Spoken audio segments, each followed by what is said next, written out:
ምዕራፍ 3 የሰው አለመታዘዝ።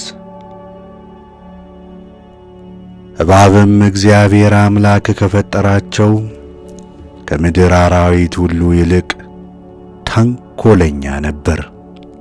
እባብም ሴቲቱን እግዚአብሔር በገነት ካለው ዛፍ ሁሉ አትብሉ ያላችሁ ለምንድን ነው አላት። ሴቲቱም ለእባብ አለችው፣ በገነት መካከል ካለው ከሚያፈራው ዛፍ ፍሬ እንበላለን። ነገር ግን በገነት መካከል ካለው ከዛፉ ፍሬ እግዚአብሔር አለ፣ እንዳትሞቱ ከእርሱ አትብሉ አትንኩትም አለችው። እባብም ለሴቲቱ አላት፣ ሞትን አትሞቱም። ከእርሷ በበላችሁ ቀን ዓይኖቻችሁ እንዲከፈቱ እንደ እግዚአብሔርም እንደምትሆኑ መልካምንና ክፉን እንደምታውቁ እግዚአብሔር ስለሚያውቅ ነው እንጂ። ሴቲቱም ዛፉን ለመብላት ያማረ እንደሆነ ለዓይንም ለማየት እንደሚያስጎመጅ መልካምንም እንደሚያሳውቅ ባየች ጊዜ ከፍሬው ወሰደችና በላች፣ ለባሏም ደግሞ ሰጠችው። እርሱም ከእርሷ ጋር በላ። የሁለቱም ዓይኖች ተከፈቱ፣ እርሱም ራቁታቸውን እንደሆኑ አወቁ፣ አፈሩ። የበለስንም ቅጠሎች ሰፍተው ለእነርሱ ለራሳቸው ግልድም አደረጉ። እነርሱም ቀኑ በመሸ ጊዜ እግዚአብሔርን የአምላክ ድምፅ በገነት ውስጥ ሲመላለስ ሰሙ። አዳምና ሚስቱም ከእግዚአብሔር ከአምላክ ፊት በገነት ዛፎች መካከል ተሸሸጉ። እግዚአብሔር አምላክም አዳምን ጠርቶ አዳም ወዴት አለህ አለው። አዳምም አለ፣ በገነት ስትመላለስ ድምፅህን ሰማሁ፣ ራቁቴንም ስለሆንኩ ፈራሁ፣ ተሸሸኩም። እግዚአብሔርም አለው፣ ራቁትን እንደሆንክ ማን ነገረህ? ከእርሱ እንዳትበላ ካዘዝኩ ዛፍ በውኑ በላህን?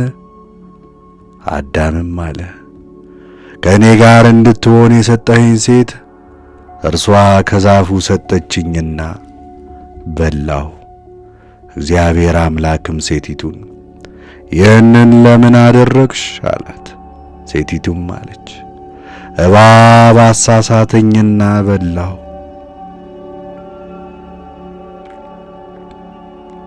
የእግዚአብሔር ፍርድ። እግዚአብሔር አምላክም እባቡን አለው፣ ይህን ስላደረግክ ከእንስሳት ሁሉ ከምድር አራዊትም ሁሉ ተለይተህ አንተ የተረገምክ ሁን፣ በደረትህና በሆድህም ትሄዳለህ፣ በሕይወትህም ዘመን ሁሉ አፈርን ትበላለህ። በአንተና በሴቲቱ መካከል በዘርህና በዘሯም መካከል ጠላትነትን አደርጋለሁ። እርሱ ራስህን ይቀጠቅጣል፣ አንተም ሰኮናውን ትነድፈዋለህ።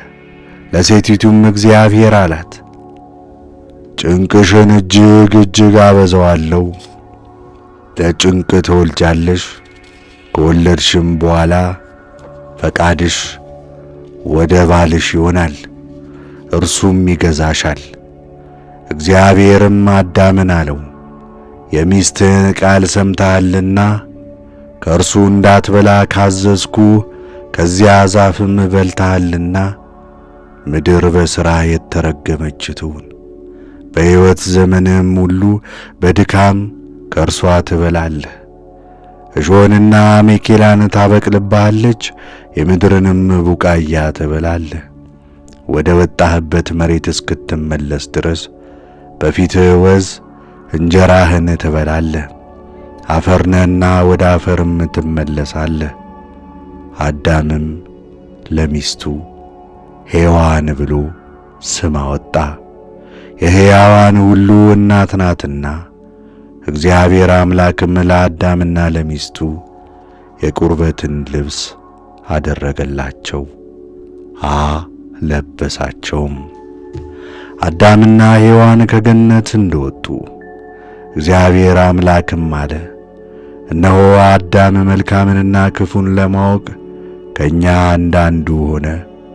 አሁንም እጁን እንዳይዘረጋ ደግሞም ከሕይወት ዛፍ ወስዶ እንዳይበላ ለዘላለምም ሕያው ሆኖ እንዳይኖር ስለዚህ የተገኘባትን መሬት ያርስ ዘንድ እግዚአብሔር አምላክ ደስታ ከሚገኝባት ገነት አስወጣው።